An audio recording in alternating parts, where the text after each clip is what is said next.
আপনারা আর কোন রকম সহিংসতা ঘটাবেন না। আপনারা ফিরে আসুন, আপনারা দেশ সেবায় ফিরে আসুন, আপনারা মানুষের সেবায় ফিরে আসুন। আজ আর আমরা কোনো সহিংসতা চাই না, আমরা কোনো হানাহানি চাই না, আমরা কোনো শত্রুতা চাই না, আমরা আর কোনো নৈরাজ্য চাই না। আমরা দেশে শান্তি শান্তি এবং শান্তি চাই। শুধু আমাদের দেশে শান্তি প্রতিষ্ঠার জন্য আপনারা আমাদের পাশে আসুন। আমার বাবার টাকায় দেশের গুলি কিনা হয়েছে, আমার অসংখ্য ভাইয়ের বাবার টাকায় দেশের গুলি কিনা হয়েছে। সেই গুলি আমার ভাইয়ের বুকে চালানো হয়েছে, আমার ভাইয়ের বুককে ঝাঁপড়া করা হয়েছে, আমার ভাইয়ের মাথায় সেই গুলি চালানো হয়েছে। আমরা এটা চাইনি, আমরা চাইনি আমাদের ভাইরা মরুক।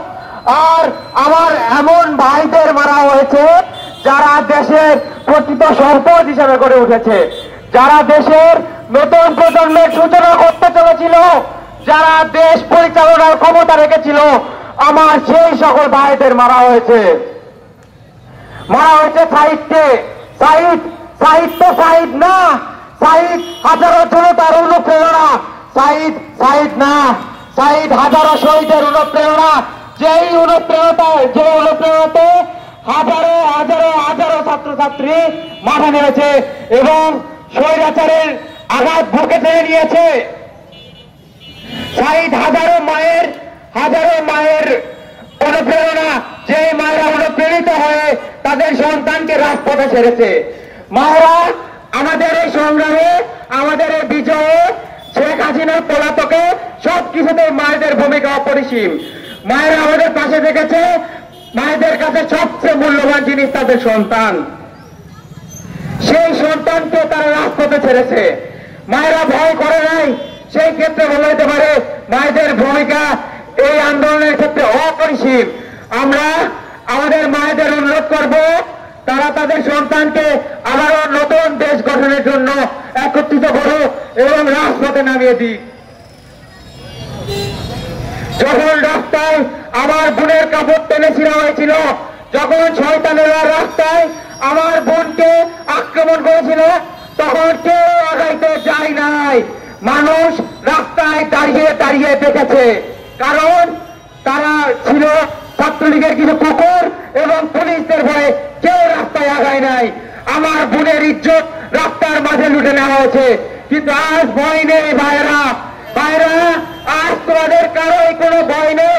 আপনারা আমাদের মাঝে আসুন এবং দেশকে সুন্দর করে নতুন করে গড়ে তোলার ক্ষেত্রে আপনারা আমাদের পাশে থাকুন।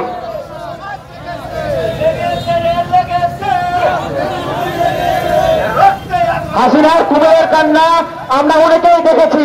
যখন আমার ভাইদের বুকে গুলি করা হয়েছিল, তখনও সে আফসোস করেছিল। সে নিজেই গুলি করার নির্দেশ দিয়েছে এবং গুলি করার পরে আমরা দেখেছি সাইদের বাসায় গিয়ে, সাইদের মাকে, সাইদের ভাই, সাইদের বোনকে বুকে ঠেলে নিয়ে কুমিরের কান্না কেঁদেছে এবং অনেক শহীদের পাশে দাঁড়ানো পরিস্থিতি দিয়েছে। কিন্তু সত্যিই কি সে পাশে দাঁড়াইছে? সত্যিই যদি সে পাশে দাঁড়াইতো তাহলে আমাদের ভাইদের বুকে আর গুলি করার কথা সে বলতো না, সেই হুকুম আর সে দিত না। সে মেট্রোয় লেগে কান্না করেছে, সে দেশের সম্পদ যেখানে নষ্ট হয়েছে সেখানে গিয়ে কান্না করেছে, কিন্তু তার কান্না কুমিরের কান্না হিসেবে পরিচিত। কারণ আমার ভাইদের তারা গুলি করতে বলে, আমার ভাইদের হত্যা করতে বলে, আমার ভাইদের স্বজনদের কাছে গিয়ে তারা সে কান্না করেছে। এটা কুমিরের কান্না করার কিছুই না। তাকে আন্তর্জাতিক আদালতে তার বিরুদ্ধে নালিশ করা হয়েছে, সে আন্তর্জাতিক আদালতে যাক, তার বিচার হোক, তার ফাঁসির সাজা আমরা চাই। জনগণ দেখুক, দেশ দেখুক, পৃথিবী দেখুক, কোন স্বৈরাচার পৃথিবীতে স্বাধীনভাবে বাঁচতে পারে না।